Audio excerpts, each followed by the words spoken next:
Ang mga damit ng mga pari. 39 na kabanata. Tumahirin sina Bezalel ng mga banal na damit para sa mga pari, ayon sa iniutos ng Panginoon kay Moises. Ang telang ginamit nila ay lanang kulay asul, ube at pula. Ito rin ang telang ginamit nila sa pagtahi ng damit ni Aaron. Ang espesyal na damit ng mga pari. Nagtahi rin sila ng espesyal na damit ng mga pari.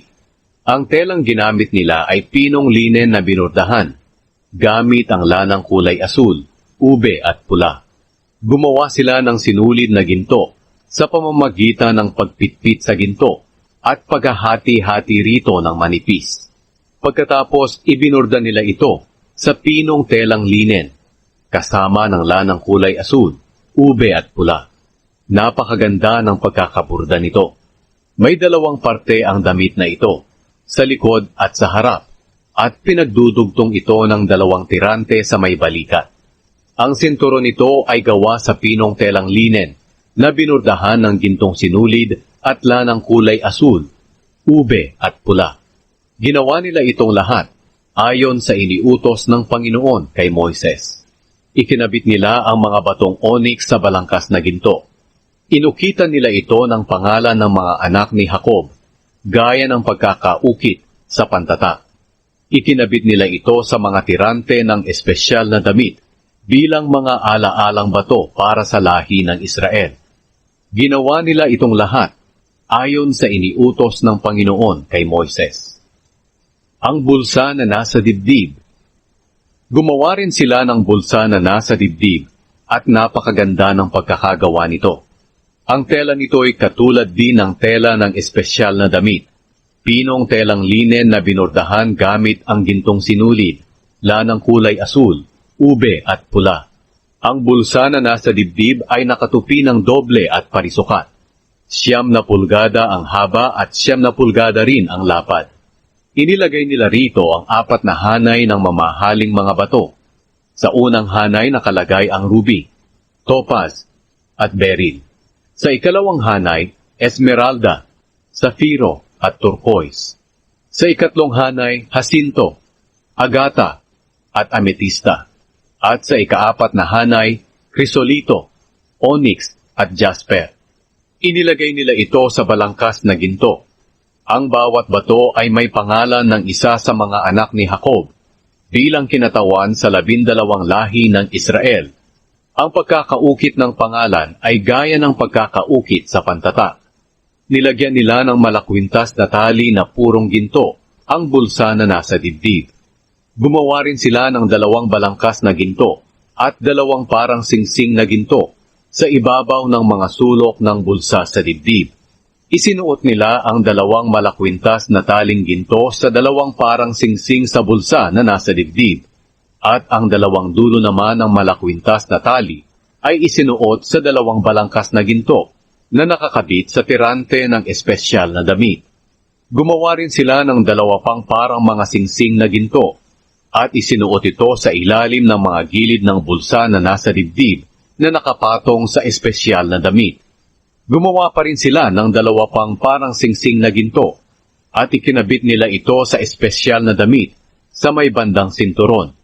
Pagkatapos, tinahi nila ng asul na panali ang ilalim ng mga parang singsing sa bulsa sa dibdib at ang mga parang singsing sa espesyal na damit. Sa pamamagitan nito, mapapagdugtong ng maayos ang mga parang singsing sa bulsa sa dibdib at sa espesyal na damit sa itaas ng sinturon. Ginawa nila itong lahat ayon sa iniutos ng Panginoon kay Moises. Ang iba pang damit ng mga pari. Tumahirin sila ng damit panlabas ng mga pari. Ang mga ito ay napapatungan ng espesyal na damit. Ang telang ginamit nila sa pagtahi ng damit panlabas ay lana na purong asul. Ang mga damit na ito ay may butas sa gitna para sa ulo, at may parang kwelyo para hindi ito mapunit. Nilagyan nila ang palibot ng laylayan ng damit ng mga palamuting korteng prutas na pomegranata na gawa sa pinong telang linen na binurdahan gamit ang lanang kulay asul, ube at pula. Nilagyan nila ng mga gintong kampanilya ang laylayan ng damit sa pagitan ng palamuting hugis pomegranata. Ang damit na ito ang isusuot ni Aaron kapag naglilingkod na siya sa Panginoon.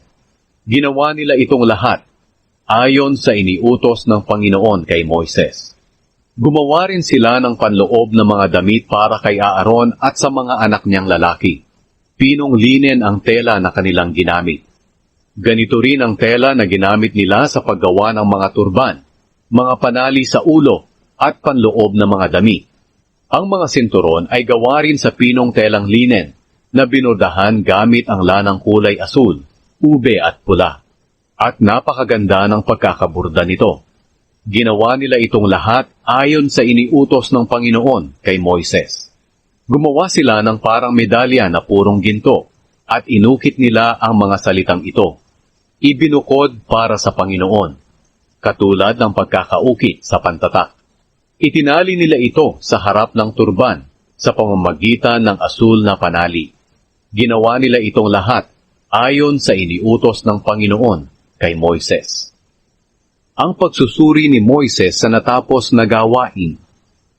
Natapos ang lahat ng gawain sa toldang sambahan na tinatawag ding toldang tipanan. Ginawa ng mga Israelita ang lahat ng iniutos ng Panginoon kay Moises. Ipinakita nila kay Moises ang toldang sambahan at ang lahat ng kagamitan nito. Ang mga kawit, balangkas, biga, haligi, pundasyon, ang pantaklob na gawa sa balat ng lalaking tupa na kinulayan ng pula, ang pantaklob na gawa sa magandang klase ng balat, ang mga kurtina, ang kahon ng kasunduan, ang takip nito at pambuhat, ang mesa at ang lahat ng kagamitan nito, ang tinapay na inihahandog sa presensya ng Diyos, ang lalagyan ng ilaw na purong ginto, at ang mga ilaw at kagamitan nito, ang langis para sa ilaw, ang altar na ginto, ang langis na pamahid, ang mabangong insenso, ang kurtina sa pintuan ng tolda, ang altar na tanso, at ang parilyang tanso, ang pambuhat at ang lahat ng kagamitan nito, ang planggana at ang patungan nito, ang mga kurtina sa palibot ng bakuran, at ang mga haligi at pundasyon nito, ang kurtina sa pintuan ng bakuran, ang mga panali at mga tulos para sa kurtina ng bakuran, ang lahat ng kagamitan sa toldang sambahan na tinatawag ding toldang tipanan, at ang banal na mga damit na isusuot ni Aaron at ng mga anak niya kapag naglilingkod na sila bilang mga pari sa tolda.